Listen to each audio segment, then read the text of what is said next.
यसको आधारमा तपाईलाई पक्राउ पुर्जी दिनु पर्दैन तपाईले अन्तिम इच्छा भाषा पूरा गर्नुहुन्छ एकजनासँग त्यस्तो शब्द बोल्नुहुन्छ अन्तिम इच्छा भन्ने शब्द बोल्दै हुनुहुन्छ यसको शब्द हैन सर नो सर तपाईले बोल्नु भएको अहिले अन्तिम इच्छा भने चाहिँ के हो सर यो भन्नु त तल जानलाई चाहिँ अन्तिम इच्छा भने चाहिँ त्यही हैन त त्यस्तो त्यस्तो बोलिँदैन नि सर सर डेढ साहब हुनुहुन्छ अन्तिम इच्छा भन्ने हुन्छ सर एउटा पक्राउ गर्न आएको मान्छेलाई अन्तिम इच्छा भन्ने हुन्छ त्यस्तो हुँदैन नि सर त्यस्तो हुँदैन नि सर सर अन्तिम इच्छा एउटा हैन अदालतले दिएको आदेश अदालतले दिएको आदेश अन्तिम इच्छा भन्यो सर एउटा डिएसपीले एउटा पक्राउ गर्न आएको व्यक्तिलाई अन्तिम इच्छा भन्दै हुन्छ उहाँले आजलाई चाहिँ तपाईहरुले चाहिँ एकजोडी कानुन व्यवसाय सल्लाह गरेर जान्छु भनेर भने अनि अन्तिम इच्छाको अर्थ के हो देशा हजुरको नाम के हो रे हजुरको नाम अनि नाम त भन्न मिल्दैन सर देशा नाम मात्रै हैन तपाईको आईडी पनि हेर्ने अधिकार हुन्छ जसको नाम होइन तपाईको आईडी हेर्ने नि अधिकार हुन्छ अन्तिम इच्छा पढ्न सर अन्तिम इच्छाको अर्थ के हो अदालतको आदेश र सरकारी वकिलले पठाएको पक्राउ पुर्जी चाहियो त्यो त चाहियो अनि त्यो पनि चाहिएला ठिक उहाँले दिन्छ अन्तिम इच्छा भने चाहिँ के हो सर अहिले हजुरले अन्तिम इच्छा सर हजुरले अहिले भर्खर तपाईँको अन्तिम इच्छा के हो भन्नुभयो नि सर त्यो पनि बोल्ने तरिका हो सर तपाईँ डेसी साहब जस्तो मान्छे कुरा गरेर जान्छु भनेर भन्नु अनि हजुरको अन्तिम इच्छाको शब्द त्यही हो आजलाई चाहिँ नि ठिकै छ त यहाँ हामीसँग जानलाई त्यही कुरा गर्नुभएको हो नि हैन र सर यहाँ हाम्रो सभापतिज्यूलाई तपाईँहरूले पक्राउ गरेर आउँदै हुन्छ अन्तिम इच्छा भनेको के हो त सर त्यो सर नबटार्नु भन्ने कुरै होइन सर यसको आधारमा तपाईलाई पक्राउ पुर्जी दिनु पर्दैन यो आदेश त आदेश त आइसकेको छ पक्राउ पुर्जी दिनुस् न आदेश पुर्जी दिनु पर्यो नि तपाईले ठिक छ हजुर सबैले लेख्छु म जाने तयारै छु त लैजानुस् न भनेको यही लेखेर आउने मलाई पक्राउ पुर्जी त मलाई जारी हुनु पर्दैन अहिले लेख्नु तपाईले अब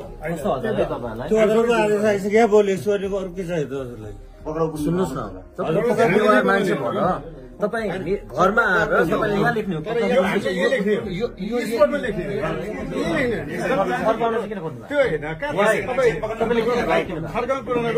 हामीले पक्राउ गर्न आएको कानुनले आएको नि कस्तो कुरा गर्नुहुन्छ पक्राउ गर्न आएको पक्राउ गरेर होइन सर प्लिज योमा पक्राउ पुर्जी लेखौँ हामी जाउँ त्यसपछि कानुनमा चाहिँ हाम्रो अगेन्स्टमा जाने ठाउँ छँदै छैन हामीले गल्ती गरेपछि सही गर्नु पर्यो नि मलाई दिनुहोस् न पक्राउ पुर्जी कस्तो अचम्म यार एउटा पक्राउ दिनुहोस् न पक्राउ पुर्जी लेख्नुहोस् दिनुहोस् न भइगयो त ल दिनुहोस् मलाई हुन्छ नि हजुर हामी वकिल साहब भोलि कानुनको विपरीत गरेपछि तपाईँ ठोक्नु होला नि त हाम्रो मुद्दा हाल्नु त्यस्तो भन्ने हुन्न नि म त गइसक्छु नि पहिला तपाईँ थन्दै अनि पक्राउ दिने मलाई सुन्नुहोस् न मलाई सुन्ने अनि सम्मान गर्छौँ पत्र दिनु न पत्र ए पत्र दिनु न भाइ ए ल भयो पत्र दिनुहोस् भइदिएको त केही गर्नै परेन त छैन पत्र दिनुहोस् लैजानुहोस् एउटा पत्र त मैले दिनु पर्यो नि पत्रै हुन्न र पत्र दिनु नभइगयो त विवादै छैन म गइहाल्छु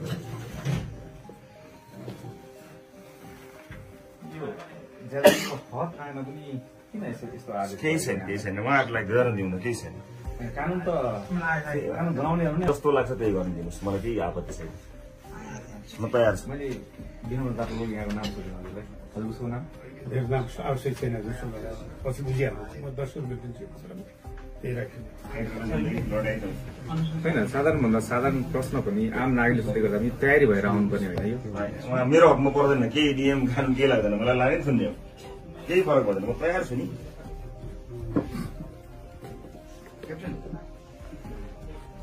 सरकार छ नगर लगायो के भयो यो त हामीले लाइभ नै गर्नुपर्छ आम जनताले जान्न बुझ्नै पर्ने कुरा होला नि यो त जान्न पाउँछ होला नि एउटा पूर्व गृहमन्त्री जस्तो पदमा बसेको पार्टीको जिम्मेवार सभापतिज्यूलाई उसको घरमा आएर यहाँ बसेर लेखेर अनि पत्र लेखेर लेख्नुहोस् न त नहेर्नुहोस् यार लेख्दै हुनुहुन्छ नि लेख्नुहोस् तपाईँले कानुन बुझ्नु भएको छ तपाईँले जति पढ्नु भएको त्यति नै पढाएको छु कानुनको कुरा के हामीले बुझिहाल्छ वकिल साहब हुनुहुन्छ बोल्नुहुन्छ ठिक छ है यो पुरो नगरपालिका हजुर बसेको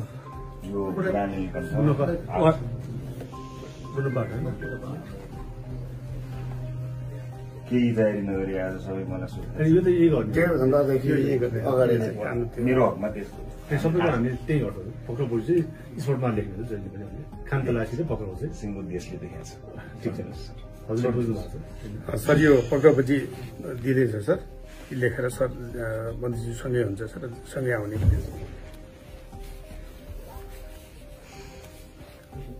हजुर नाम हुन्छ हुन्छ सर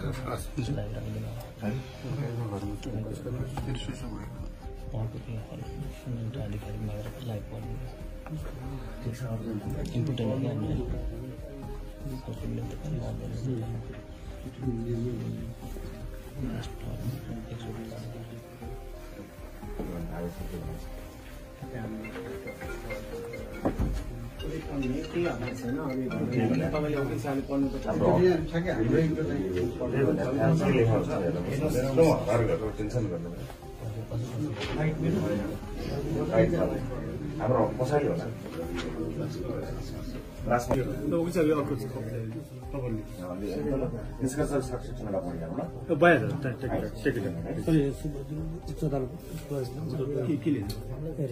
उच्च तुलसीपुर बुटोल इजलास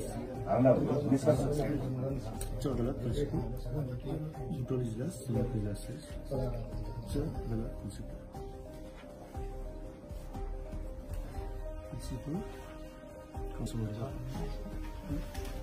सहकारी ठगी समितिको छु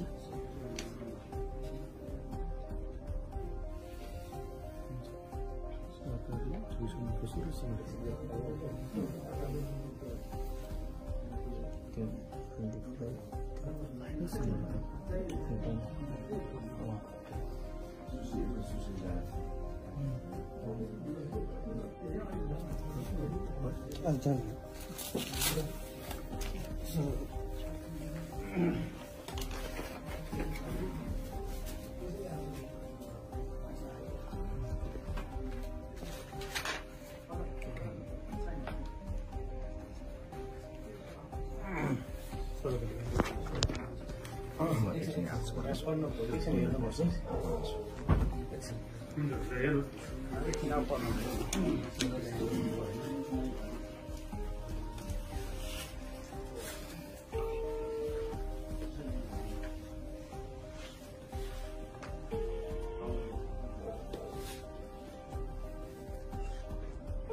युनिफर्म पर्दैन सर अहिले आउँदैन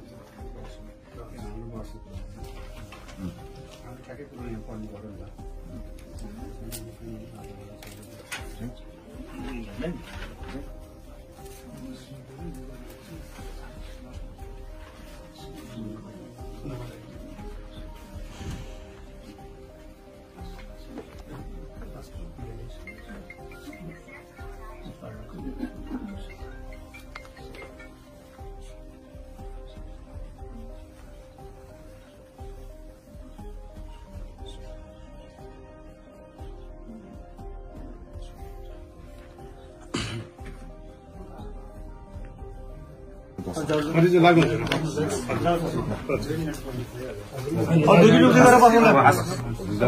मेरो ब्याग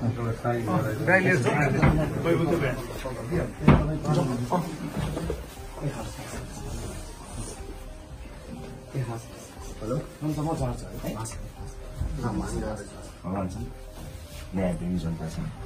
केही फरक केही समयको परीक्षा हो है चिन्ता नगर कोहीसँग नजुक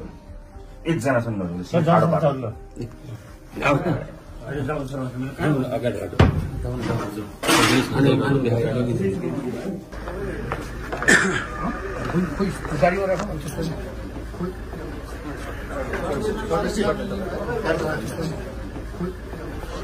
केही भन्नु छैन मलाई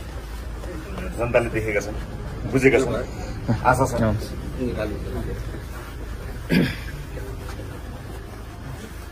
लडाइँ लामो हुन्छ भन्ने मलाई थाहा थियो लड्छु म केही छैन आज अदालतको सम्मान छ मेरो छोडिदिनु बाटो छोडिदिनु है स्लेयर छोड्नु है त्यसमा यसमै हो यसमा हाम्रो को जान पाउँछ कोही त आउँछ यसमा पाउँदैन प्रदीपजी ए सुरेशजी यता जानु छिटो यता आउनु न यता सुरेशजी ए सुरेशजी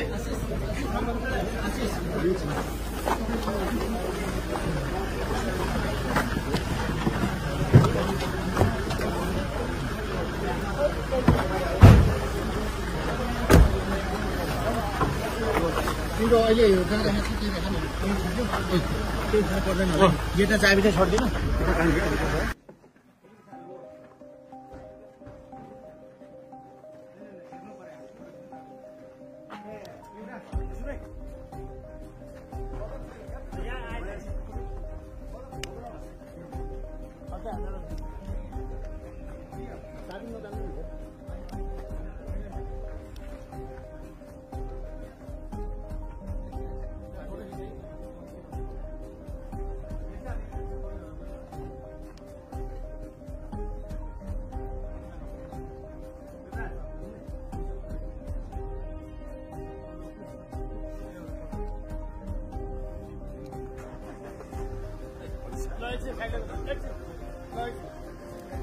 क्लियर गर्नु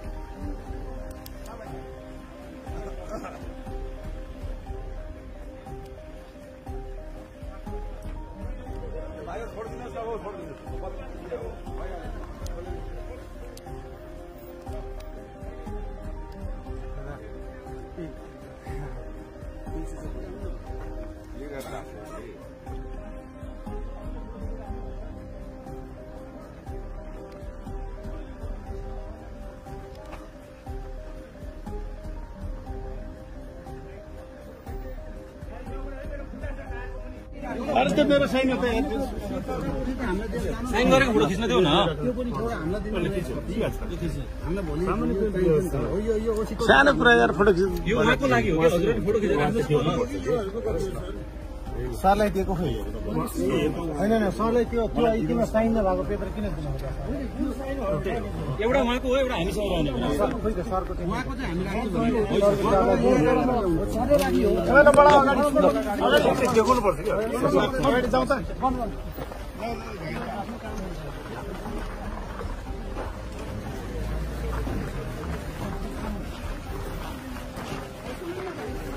सुन्नुको छ